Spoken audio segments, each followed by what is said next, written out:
a little bit of politics lang, ma'am, na question. What is your reaction to the statement of individuals, particularly those detractors, ma'am, no, involving all of your families sa impeachment complaint hurled against you? Well, I think it's unfair dahil hindi naman sila vice president and hindi naman sila ini-impeach. And tulad ng mga asawa at mga anak din ng mga congressman, they have the right to privacy, being ordinary individuals and private citizens. VP Inday, what is your opinion doon sa mga really brave na congressman natin katulad kay Congressman Leviste at Congressman Miao Barzaga na they are very vocal and unapologetically blunt and direct sa kanilang mga statements, ma'am, about the current government?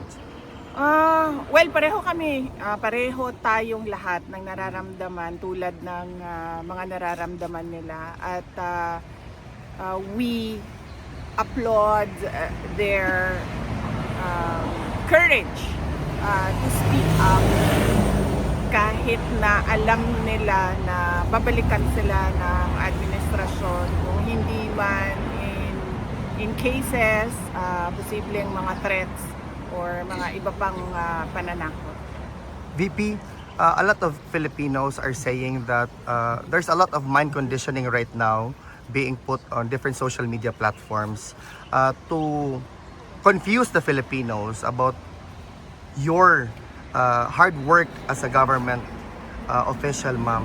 What is your message to those who are trying to paint you black in the Filipinos' point of view? Okay, unang-una kasi sa politika, ganyan talaga yan, no?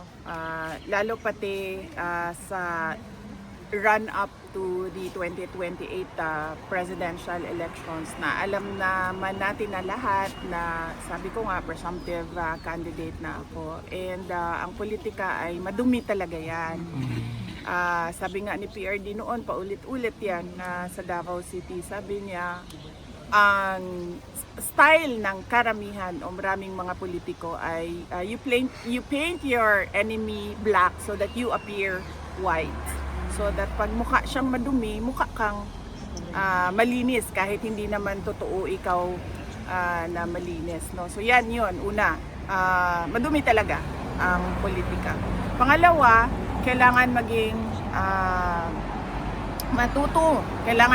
matuto mag-discern ang mga Pilipino sa mga nakikita nila sa social media, particularly because pwedeng ma-manipulate ang information na lumalabas sa social media. Tulad ng mga troll farms na naririnig ninyo, totoo yun, yung mga troll farms, no, na meron talagang negosyo na gano'n.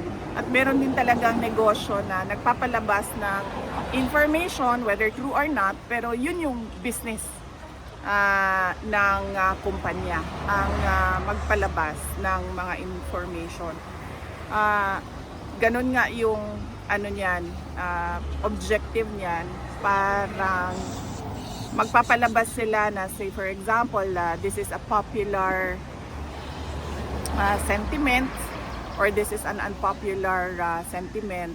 Unfortunately, sa social media, kahit libre siya para sa lahat, meron ding mga nagnenegosyo dyan na minamanipulate yung information na lumalabas.